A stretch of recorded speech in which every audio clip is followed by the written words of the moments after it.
The artificial piece of Centauri Alpha Station hung like a delicate crystal in the void of space.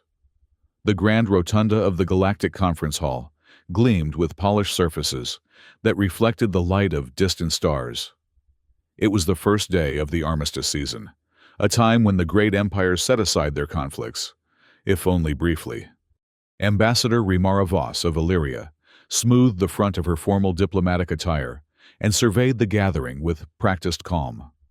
Her silver-flecked eyes, characteristic of her homeworld, caught the ambient light as she moved among the representatives of 24 worlds that formed the Centauri Peace Alliance.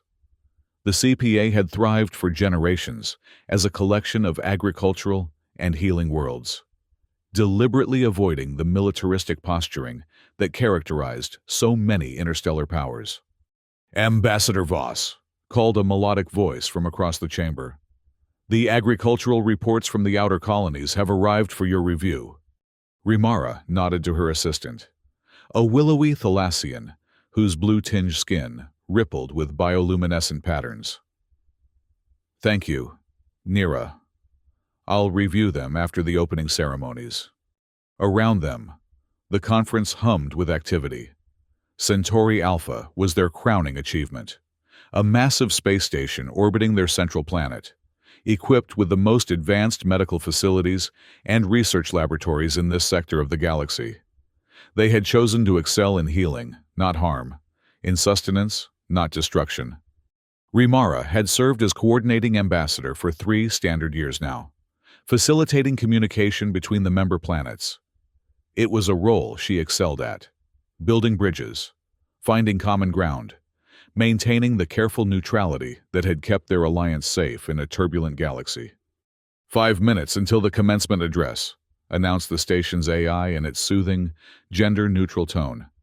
Rimara approached the central podium, data tablet in hand, mentally reviewing her opening remarks.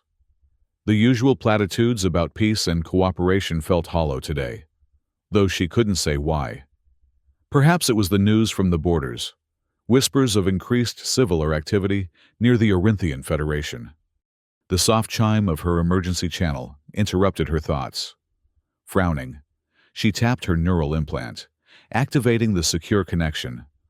The holographic projection that appeared before her was fractured, distorted by distance and interference. But the fear in the alien face was unmistakable. "This is an emergency broadcast from Aqui Prime of the Orinthian Federation," came the desperate voice. "We are under attack by the Civilar Alliance. Our floating cities are being bombarded. Civilian casualties are massive." The transmission crackled, the figure ducking as something exploded nearby. "Our defenses are failing. Please, we need help. Anyone receiving this message, please respond." The hologram stuttered and died, leaving Rimara staring at empty air, her prepared speech forgotten. Within moments, the emergency channel activated again, this time projecting into the center of the hall for all representatives to see. The desperate plea played out before the stunned assembly, ending with a set of coordinates and authentication codes. Silence fell heavy across the chamber. "We must convene the council immediately," Rimara announced, her voice cutting through the shocked murmurs. "This is precisely the scenario our emergency protocols were designed for." As the representatives filed into the adjacent council chamber, Rimara felt the weight of history pressing down upon her shoulders. The Centauri Peace Alliance had long avoided military intervention in outside conflicts. Their neutrality was their protection. But now, an allied world called for aid. The debate began before all members had even taken their seats. "The Orinthian Federation signed our mutual aid treaty last year," stated Councillor Tavius of Proxima.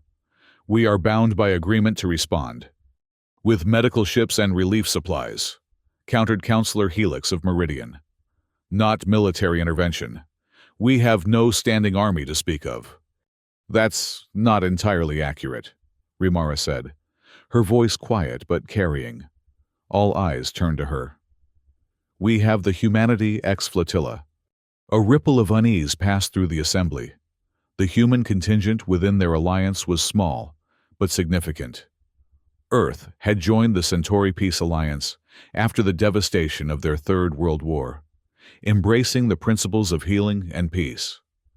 But unlike many other member worlds, they had never fully dismantled their military capabilities. Admiral Caney, the commander of the Humanity X flotilla, rose from his seat at the far end of the table. His weathered face bore the marks of battles long past, eyes that had seen too much death. "The flotilla stands ready," he said simply. 72 combat vessels, fully crewed and equipped. We can reach Aqui Prime within 18 hours, if we depart immediately. "This is madness," protested Counselor Helix. "If we intervene militarily against the Civilar, we risk bringing their wrath upon all our worlds. Our neutrality has protected us for generations. And what good is that protection if we cannot extend it to those who call for our help?" Rimara challenged. She tapped her console, projecting a new hologram into the center of the chamber, real-time footage from Aqui Prime. The floating city was partially engulfed in flames, Civilar warships raining destruction from above. "Those are civilian structures," Admiral Caney pointed out, his voice hard. "Residential districts, schools, medical facilities. This isn't a military target, it's a massacre." The debate raged for another hour. The council, deeply divided. Financial concerns were raised, political risks assessed. Through it all, the emergency channel continued to broadcast distress calls from Aqui Prime, growing more desperate with each passing minute. "Finally," Rimara stood, silencing the chamber with a raised hand. "I remind the Council that I possess emergency authorization powers under Section 7 of our Charter," she said quietly. "In cases where immediate action is required to prevent loss of life, the coordinating ambassador may authorize limited intervention without a full Council vote." Gasps and murmurs filled the room. "This would be unprecedented," whispered Councillor Tavius. "So is this attack," Rimara replied. She turned to Admiral Caney. "Admiral, how quickly can your flotilla be ready to depart?" A ghost of a smile crossed the Admiral's face. "We've been on standby alert since the first distress call came in. Ambassador, we can break orbit in 30 minutes. Rimara took a deep breath, feeling the weight of her decision. "Then you have your orders. Admiral, the Humanity X flotilla is authorized to render all necessary aid to Aqui Prime and to protect civilian lives by any means required." As the council erupted into a mixture of protests and support, Rimara met Admiral Caney's eyes across the chamber. A silent understanding passed between them. After generations of peace, humanity's warriors were being called upon once more. "I will accompany the flotilla as the Alliance's representative," she added, silencing the chamber once more. "To ensure our intervention remains proportional and focused on civilian protection." The decision made, events moved with breathtaking speed. Within the promised 30 minutes, Rimara found herself aboard the HSS Defiant, Admiral Caney's flagship. The massive vessel vibrated beneath her feet as its engines powered up, preparing to break orbit. The bridge hummed with controlled activity, human officers moving with practiced precision. Rimara stood at the rear observation window, watching as the flotilla assembled. Sleek, powerful ships that had been maintained in perfect condition despite decades of peace. "First time aboard a military vessel, Ambassador?" Admiral Caney appeared at her side, his dress uniform crisp and formal. "I've toured the flotilla before, Admiral, but never under these circumstances," she admitted. Caney nodded, his weathered face solemn. "Few outside Earth understand our philosophy of si vis pacem, parabellum. If you want peace, prepare for war. We maintain our strength not because we wish to use it, but because we never want to be forced to do so." He gestured to the ships forming up in perfect formation.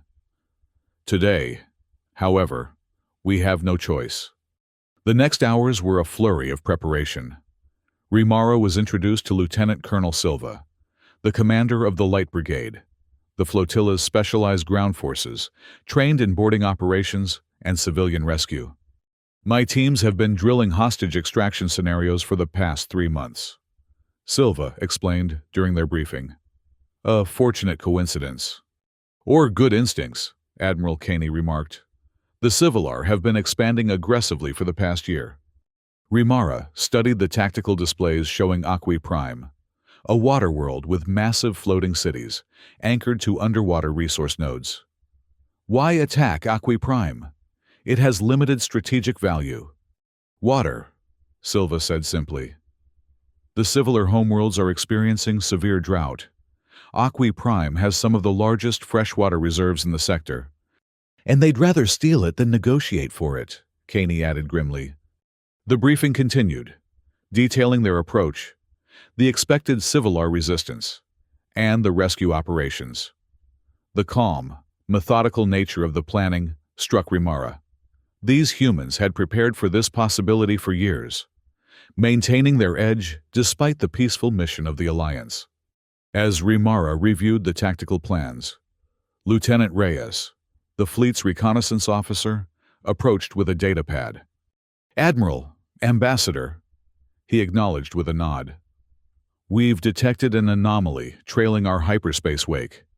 Signature matches a Krell Chaser-class scout vessel. Caney's expression darkened. Civilar intelligence. They're tracking our response.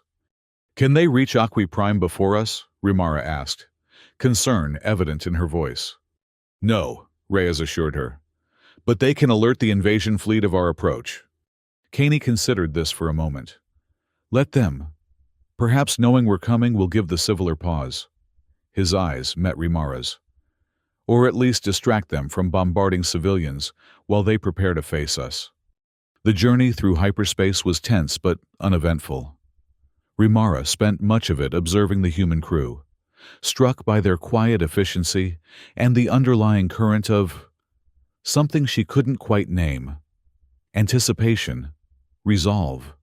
They're ready for this, Silva commented, noticing her observation. It's in our blood. Ambassador. Humanity spent millennia fighting each other before we reached the stars. When we finally found peace, we didn't forget how to fight. We just chose not to. And now? She asked. Silva's eyes hardened. Now we remember. The briefing room aboard the Defiant became their command center as they approached Aqui Prime. Real-time intelligence painted a grim picture. 3 of the planet's 7 floating cities were under attack, with Aqui Prime, the largest, bearing the brunt of the assault. Civilar destroyers had positioned themselves around the city's perimeter, methodically targeting defensive systems and infrastructure. Their pattern indicates they want to capture the city intact, Admiral Caney observed. They're avoiding damage to the water purification and storage facilities. Small comfort to the thousands already dead, Silva responded, studying the casualty reports. Rimara felt sick as she reviewed the numbers. How do we stop this? Caney's answer was immediate and assured. We hit them hard and fast. No warnings. No demands for surrender. The Civilar only respect strength. He turned to his tactical officer. Deploy the fleet in Thunderbolt formation. All railgun batteries to prepare for simultaneous firing on my mark. As the HSS Defiant dropped out of hyperspace, the reality of Aqui Prime's situation became horrifyingly clear. The massive floating city, normally a gleaming marvel of engineering and beauty, was partially obscured by smoke and flames. Civilar warships hovered above it like predatory birds, their weapons carving methodical destruction. Humanity X flotilla in position, Admiral, reported the tactical officer. All ships report weapons hot. Caney stood at the center of the bridge, his posture straight, his eyes fixed on the main view screen. Lieutenant Reyes, status of the Civilar fleet? 23 warships detected, sir. They're reconfiguring to meet our approach. Energy readings indicate they're charging their main batteries. They're quick, Caney acknowledged. But we'll be quicker. All ships, execute Fury Protocol. The name sent a chill down Rimara's spine.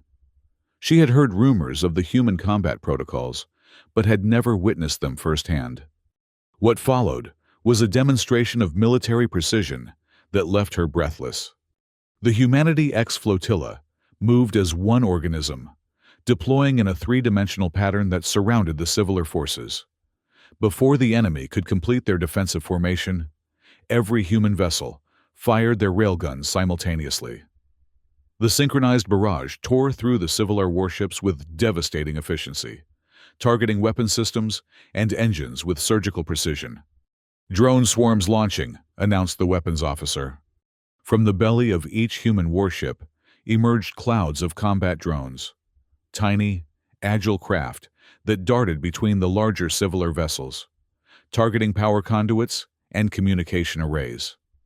The enemy fleet's coordinated response faltered as ship after ship lost connection to their command network. "Light Brigade dropships, you are clear to launch," Caney ordered. "Phase 2 is a go." Rimara watched in awe as the smaller, faster craft detached from the flotilla's carriers, diving toward the surface of Aqui Prime. Lieutenant Colonel Silva, now in full combat armor, gave her a solemn nod before heading to the launch bay. "Ambassador," Caney said, his voice drawing her attention back to the tactical display. "I need your authorization for the final phase of the operation." "Final phase?" she questioned.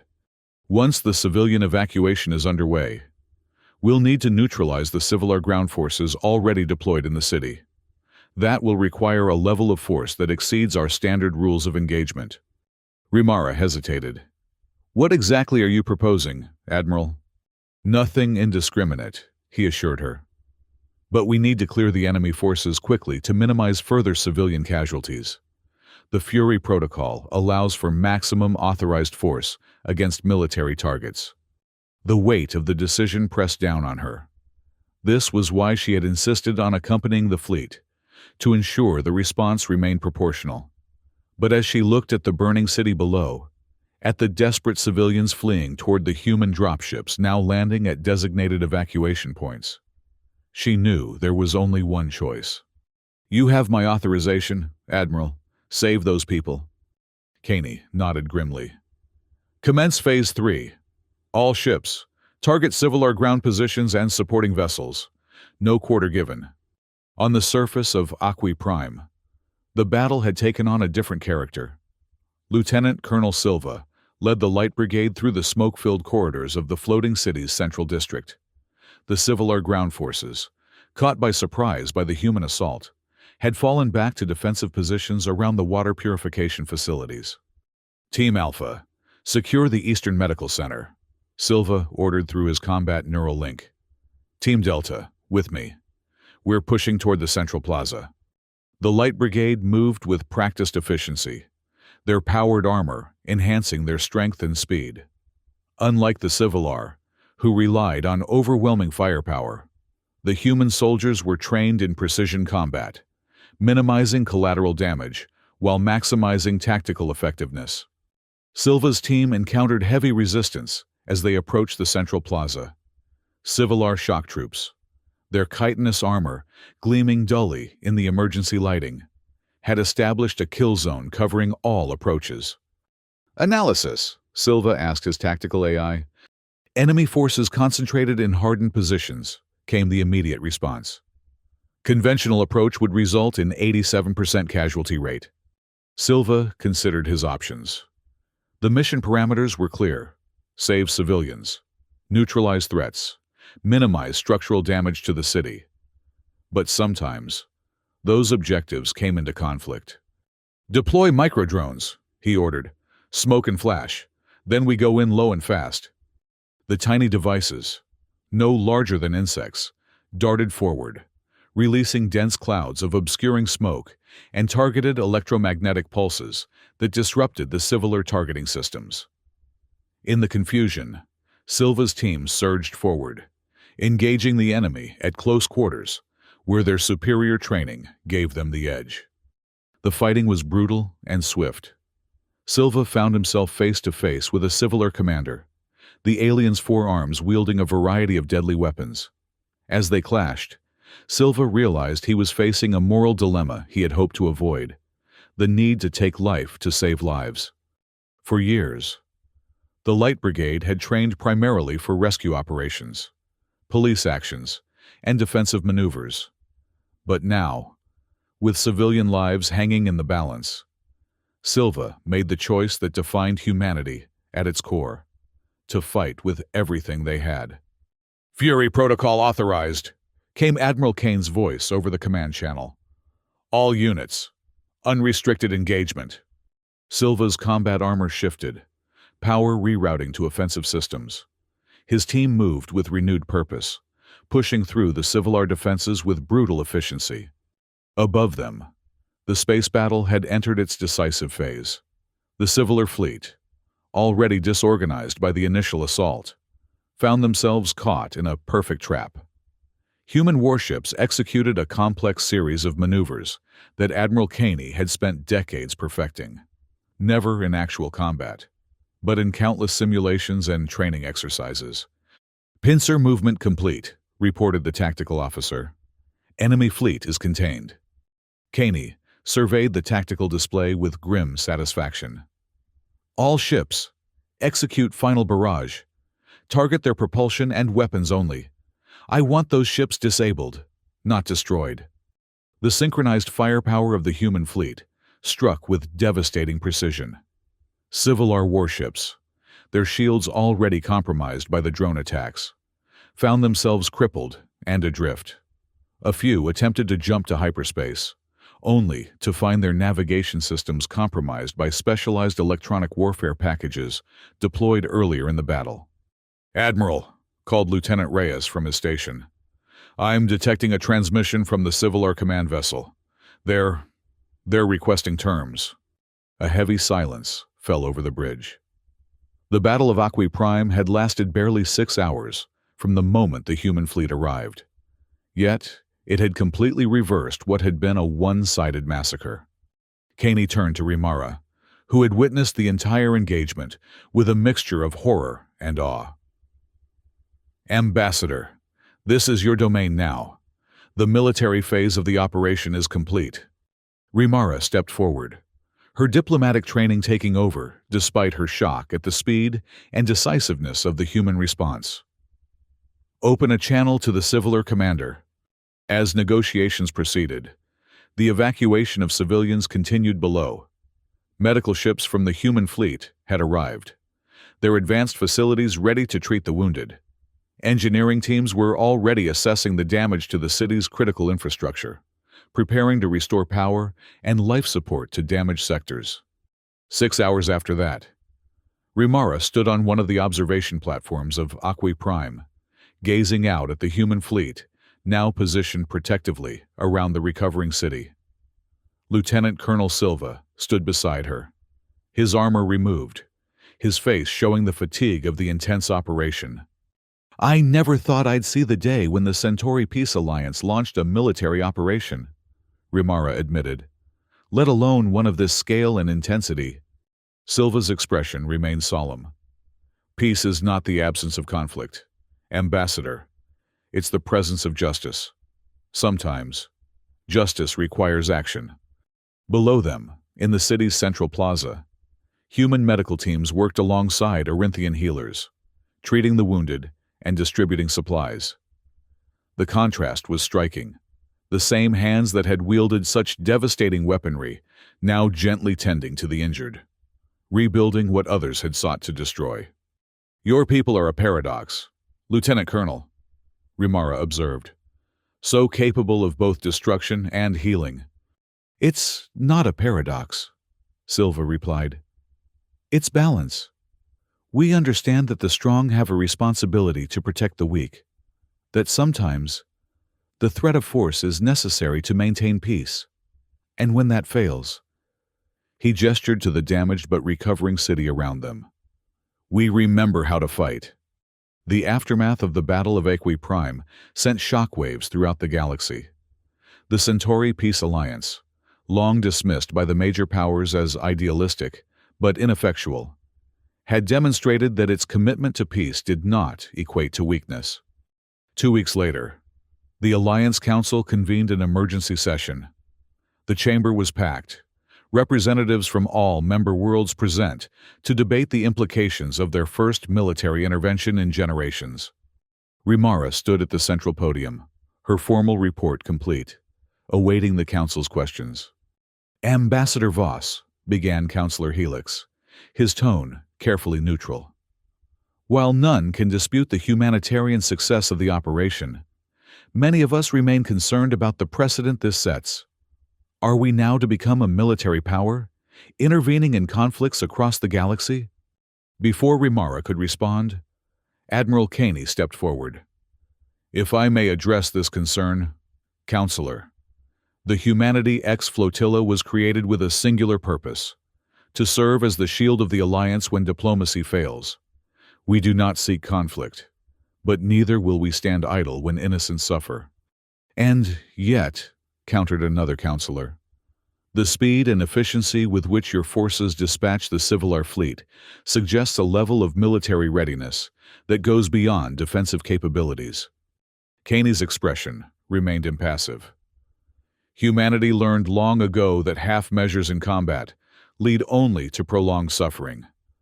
When we fight to win, decisively and completely. But we choose our battles with the utmost care." The debate continued for hours, passionate arguments made on both sides. Some feared that their intervention would make the Alliance a target for other aggressive powers. Others argued that their demonstration of strength would actually deter future attacks. Finally, as the session neared its conclusion, Rimara called for silence. "Fellow representatives," she began, her voice clear and resolute. "The events at Aquae Prime have forced us to confront a fundamental truth about our alliance. Peace is not merely the absence of war. It is an active condition that sometimes must be defended with strength." She activated the central hologram, displaying not scenes of combat, but the aftermath. Human soldiers helping rebuild homes, treating the injured, distributing supplies. "This is the true face of our intervention," she continued. "Yes, our fleet demonstrated remarkable military prowess, but they did so in service of our highest ideals, the protection of innocent life and the defense of justice." She paused, letting her words sink in. "I propose that we formalize what began as an emergency measure, the creation of a peacekeeping military alliance within our greater coalition, not to seek war, but to ensure that when cries for help reach us from across the stars, we have the means to answer." The vote was closer than she had hoped, but in the end, the proposal passed. The Centauri Peace Alliance would maintain its commitment to healing and growth, but now, with the understanding that sometimes, peace must be protected with force. As the council session adjourned, Rimara found Admiral Caney waiting in the antechamber. "Congratulations, Ambassador," he said, extending his hand in the traditional human gesture. "You've changed the course of the Alliance today." Rimara accepted the handshake, still somewhat unfamiliar with the custom. "We all did, Admiral. Your flotilla's actions spoke louder than any words I could have offered." Caney's expression grew solemn. "My people have a saying: the only thing necessary for the triumph of evil is for good men to do nothing. For too long, the Alliance has stood by while others suffered, believing that neutrality was the same as peace." "And now?" Rimara asked. "Now the galaxy knows that when justice calls, humanity answers, not just with words, but with action." 3 months after the Battle of Aquae Prime, Rimara stood on the observation deck of the newly constructed Memorial Tower. The floating city had been rebuilt, its structures more resilient, its defenses significantly enhanced by human engineers. The citizens of Aquae Prime had gathered in the central plaza below, commemorating both those lost in the Civilar attack and celebrating their renewed security. Among them moved human soldiers and technicians, no longer in combat armor, but still instantly recognizable by their bearing and the respect accorded to them by the local population. Lieutenant Colonel Silva joined her at the railing, his formal uniform replacing the battle armor she had last seen him in. "The reconstruction has progressed well," he observed. Ahead of schedule, I'm told. Rimara nodded. The Alliance has committed significant resources. It seems that once we decided to intervene militarily, many worlds became more generous with their aid packages as well. Fear and respect often walk hand in hand, Silva replied. The galaxy saw what happened when the Civilar challenged us. Few will be eager to repeat their mistake. They stood in companionable silence for a moment, watching the ceremonies below. The contrast between the destruction she had witnessed months ago and the vibrant city now spreading out before her was striking. I've been meaning to ask you something, Lieutenant Colonel, Rimara said finally, about the Fury Protocol. Silva's expression remained neutral, but she sensed a tension in his posture. What would you like to know, Ambassador? Admiral Caney described it as maximum authorized force against military targets. But I've reviewed the after-action reports. It was more than that, wasn't it? Silva turned to face her fully. The Fury Protocol is a recognition of humanity's nature. For most of our history, we fought each other with increasing savagery. When we finally found peace among ourselves, we had to contain that capacity for violence, channel it, control it, but not eliminate it, Rimara observed. No, Silva agreed. Because we understood that someday, we might need it again. The protocol allows us to unleash that aspect of ourselves, but only under the strictest conditions and controls, only against those who have proven themselves enemies of life and peace. Rimara considered this a weapon of last resort, the most dangerous weapon in our arsenal, Silva confirmed. Not our technology, but our nature. The same drive that pushes us to heal and build can be turned to destruction when necessary. Below them, the memorial service concluded. As if on cue, a squadron of human fighters performed a flyover, their contrails forming a pattern in the sky, a symbol that had become known throughout the sector as the emblem of the Alliance's new military doctrine.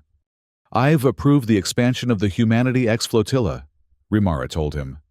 3 new battle groups, with support vessels and ground forces to match. Silva raised an eyebrow. That was unexpected. The Council agreed. By a wider margin than the original vote, she confirmed. It seems that success has a way of changing minds. Several worlds have even offered their own personnel to serve alongside human officers, to learn your methods. And you, Ambassador, has your mind changed as well? Rimara turned her gaze to the horizon, where the sun was setting over the endless ocean of Aqui Prime. I've always believed in our mission of peace. What's changed is my understanding of what peace requires. She paused. Sometimes, it requires fury.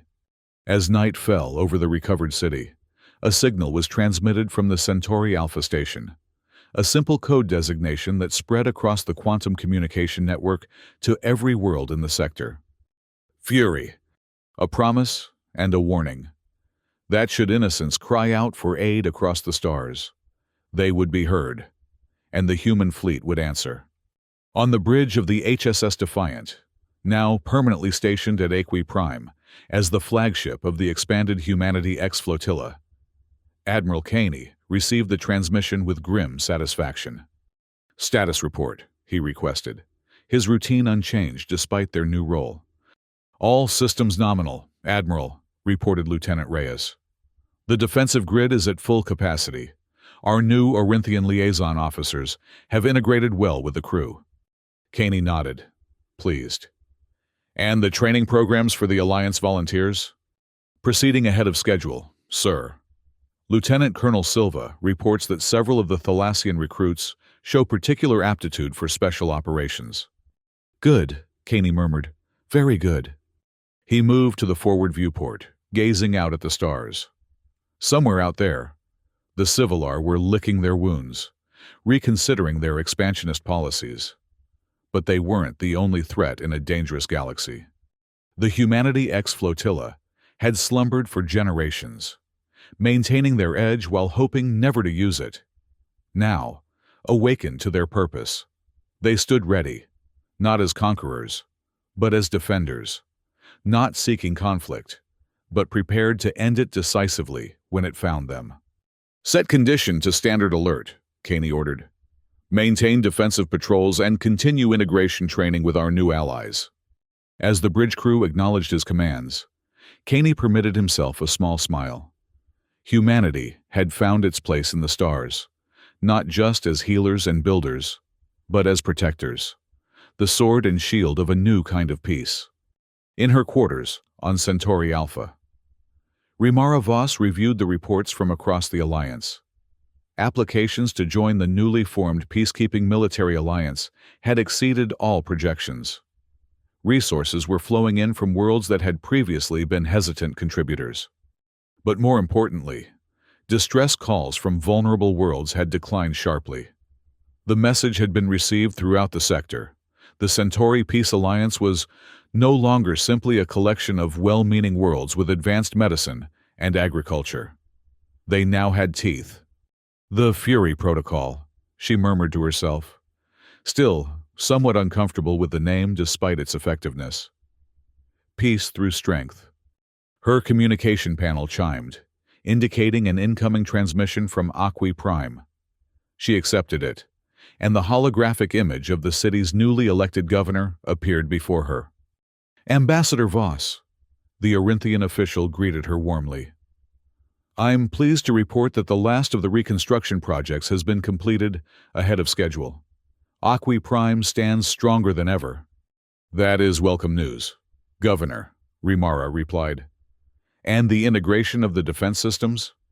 Seamless, thanks to Admiral Kane's technical teams. We've already begun training our own personnel to maintain them. The governor's expression grew solemn. We will never forget what the Alliance did for us. Ambassador, when no one else answered our call, you came, with fury and compassion both. After the transmission ended, Rimara stood at her window, looking out at the stars. The same stars that had witnessed humanity's long, bloody history of warfare among themselves. The same stars that now watched as those hard-learned lessons were put to use in defense of others. When justice calls, she whispered, echoing Admiral Kane's words, humanity answers. And across the void, on 100 worlds, that message was received. A new doctrine was taking shape in the galaxy. One that balanced the healing hands of peace with the clenched fist of righteous fury. A doctrine that promised that no cry for help would go unanswered. The human fleet stood ready. The fury of justice awaited only the call.